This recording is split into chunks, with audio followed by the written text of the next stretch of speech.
Kita akan juga cari kenapa anak-anak memilih PKBM dan khususnya lokomotif. Ayo kita ikutin. Karena di sini tuh nggak ada milih satu sama lain kayak apa ya, beda-bedain orang gitu, Pak. Intinya sama semua. Sama semua. Tuh di sekolah itu tuh pas masuk motor ini nggak bisa. Nggak bisa. Iya, nggak dibolehin. Ya. Makanya di situ dikeluarin di sekolah. Kenapa mau jadi guru sekolah paket? Karena tantangannya itu berbeda, Pak. Dan ternyata anak-anak di sekolah paket atau sekolah kesetaraan itu sama dengan sekolah yang di formal gitu. Sama pintarnya, sama antusias belajarnya. Tapi mereka punya permasalahan mereka sendiri. Nggak enaknya di guru sekolah paket seperti apa nih? Nggak enaknya. Kalau secara finansial ini seperti apa dari kerja sebagai guru di PKBM ini? Karena ngajar di PKBM kita tidak sama. Ketika siswanya kita bebaskan, guru-gurunya atau tenaga pengajarnya juga kita bebaskan gitu. Kalau harapannya buat pemerintah terhadap guru-guru PKBM, apa kata mereka? Apa kata mereka? Apa kata mereka? Dan apa kata mereka? Saya ingin memberikan yang terbaik untuk orang tua saya. Jauh-jauh kuliah, terus magang juga. Pengen membuktikan bahwasanya saya tidak tua. Gimana nih kalau seandainya guru bahasa Inggrisnya IELTS-nya yang pas tengah? Jadi pengkhianat bangsa. Cepat kaya datang ke TEM.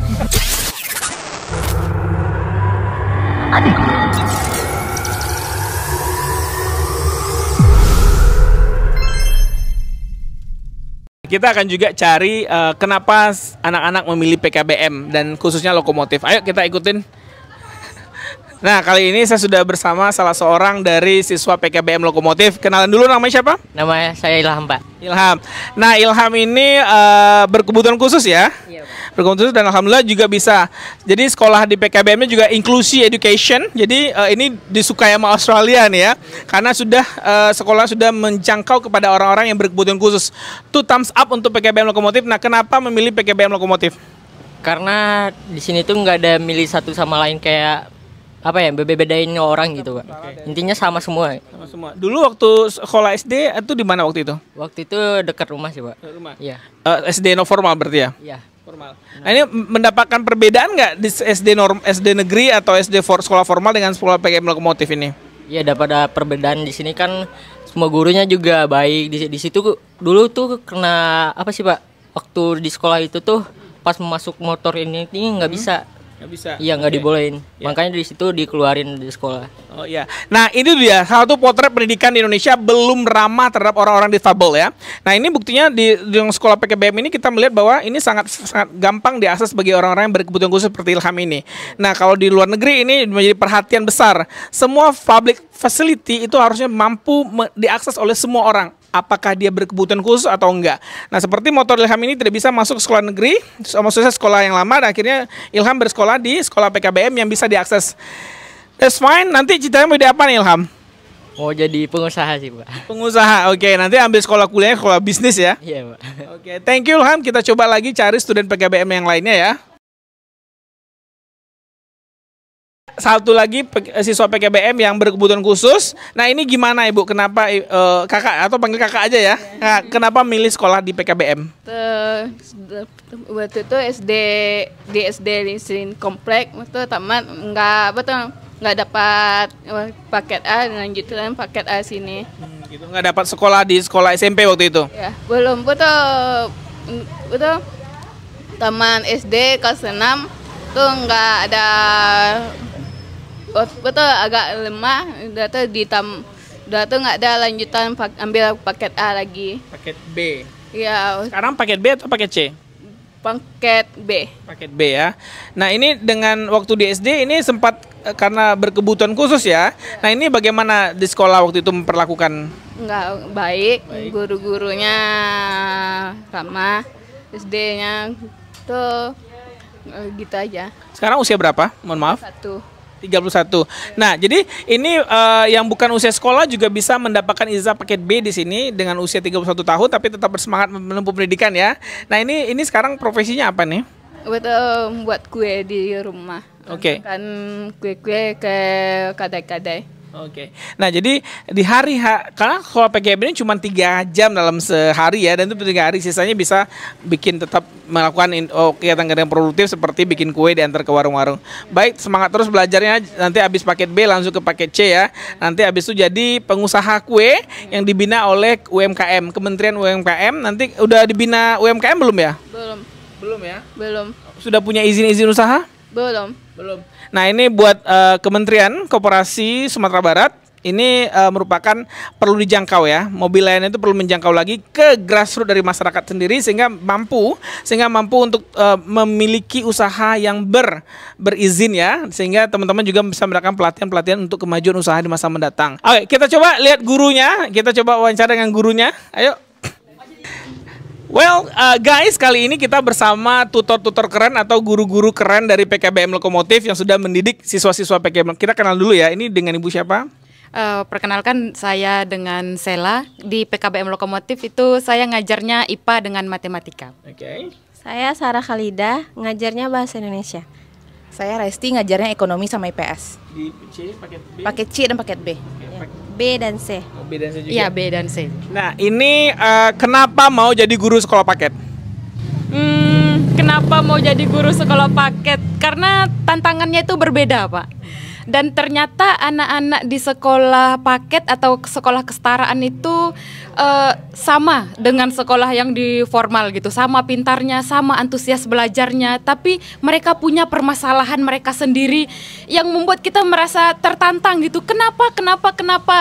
Jadi semakin kita mengenal mereka, oh ternyata asik gitu, seru gitu. Bedalah tantangannya dan jadi kayak suasana baru gitu. Nah, kalau Ibu sendiri seperti apa? Kalau saya dulu kan pernah mengajar juga di sekolah formal. Jadi pas mengajar di sini saya ada pengalaman tersendiri gitu. Bagaimana anak-anak di sini dengan berbagai latar belakang mereka masih semangat belajar.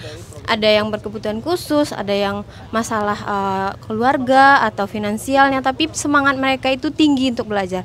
Berbeda kalau kita dengan di sekolah formal, mereka itu lebih terfokus hanya materi saja. Kalau di sini mereka bebas mengekspresikan apa yang mereka inginkan di sini belajar. Luar biasa. Kalau Ibu? Awalnya karena ada lowongan ya terbuka di sekolah paket. Terus awal-awal ngajarnya karena siswanya siswa dewasa, jadi agak canggung awalnya. Tapi lama-kelamaan ternyata mengajar siswa dewasa tuh lebih menyenangkan. Dan lama-kelamaan banyak juga anak-anak yang lebih memilih sekolah di paket daripada di formal. Karena mereka lebih memilih untuk kedepannya mereka punya rencana tersendiri. Kayak gitu sih awalnya. Nah, kalau secara nggak enaknya di guru sekolah paket seperti apa nih yang nggak enaknya? Nggak enaknya mungkin disiplin mereka mungkin awalnya, tapi lama-kelamaan kan kami bentuk juga, kami motivasi juga. Tapi kami motivasinya bukan kayak menggurui di kelas seperti biasa, tapi kami ajak diskusi, cerita-cerita. Lama-kelamaan mereka akan terbiasa juga datang tepat waktu, terus sopan santun sama gurunya, kayak gitu. Oke. Kalau secara finansial nih, mohon maaf ya, saya bertanya agak sedikit sensitif ya pertanyaannya. Kalau secara finansial ini seperti apa dari kerja sebagai guru di PKBM ini? Kalau saya rasa ya lebih menguntungkan di sini daripada kita di formal. Kalau di formal misalnya kita mengajar fullnya itu 1 bulan, tapi yang dibayar untuk finansialnya hanya 1 minggu full kita mengajar. Kalau di sini per jam kita mengajar kita dibayar, sama seperti dosen jadinya kita mengajar di sini. Punya pekerjaan sampingan lain selain di PKBM? Tentu punya, Pak. Karena ngajar di PKBM kita tidak sama. Ketika siswanya kita bebaskan, guru-gurunya atau tenaga pengajarnya juga kita bebaskan gitu. Ketika siswanya punya banyak waktu luang, guru-gurunya juga punya banyak waktu luang. Jadi kita punya banyak kesempatan untuk menambah income kita di luar dari ngajar di PKBM itu sendiri. Kalau harapannya buat pemerintah terhadap guru-guru PKBM seperti apa? Tadi saya ngomong dengan Bu Nung bahwa belum ada insentif. Nah, ini harapannya seperti apa kepada pemerintah? Kami berharapnya insentif ada dari pemerintah, terus lebih diperhatikan lah guru non formal ini, karena kami kayak di non formal ini kan dianggapnya tutor, bukan guru kayak mata pelajaran kayak di sekolah-sekolah. Dan juga berharap dari pemerintah juga ada pelatihan-pelatihan juga untuk tutor, karena kayak sekarang kan dulu ada BP PAUD namanya, sama kayak LPM setingkat LPMP, sekarang udah nggak ada, jadi kami kayak kurang diperhatikan kayak gitu, Pak.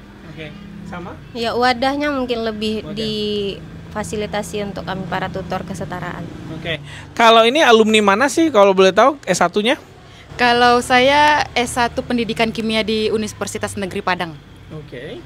Saya S1-nya di Universitas Bung Hatta, S2-nya juga di Universitas Bung Hatta. Sekarang udah master berarti ya?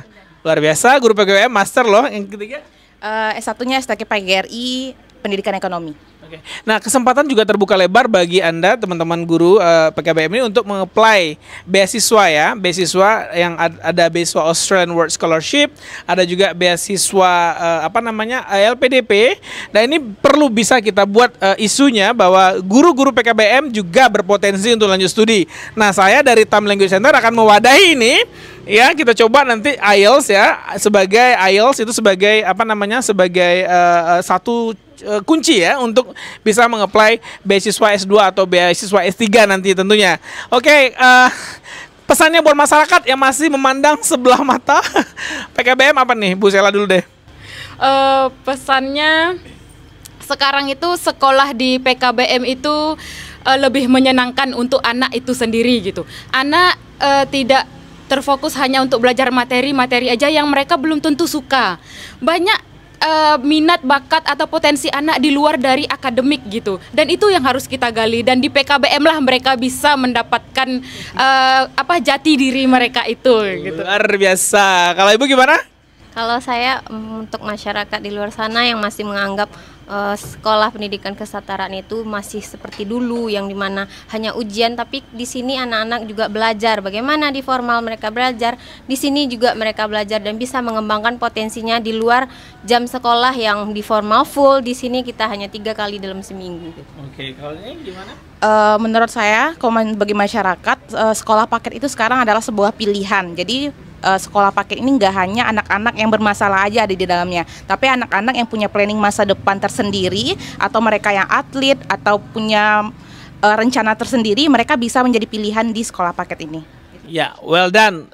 Well done, good luck. Semoga bisa lanjut studi ke Australia atau ke UK atau S3 nanti. Risetnya memang mengkhususkan risetnya bagi sekolah non formal di Indonesia, dan itu bisa bawa ke beasiswa LPDP. Tenang, kita akan berjuang bersama-sama, dan juga kesetaraan terhadap sertifikasi guru ya. Nah, kan beliau-beliau ini adalah cikgu-cikgu juga ya. Nah, guru-guru juga yang mesti kita perhatikan oleh pemerintah, karena juga PKBM ini menjangkau pendidikan kepada masyarakat yang tidak terjangkau oleh pendidikan formal, dan juga approaching mereka sangat friendly sekali.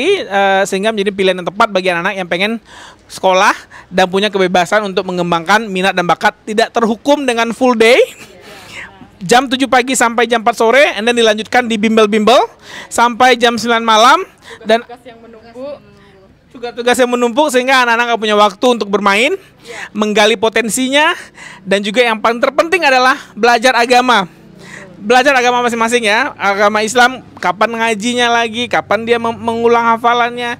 Tapi dengan sekolah PKBM, sekolah paket, mereka cuma 3 hari, dan sisanya mereka bisa mengembangkan kemampuan mereka. I think that's it. Thank you so much for watching. Kita say goodbye dulu. Semoga menginspirasi teman-teman semua di luar, dan juga sampai video ini kepada para pemangku kebijakan di negeri ini.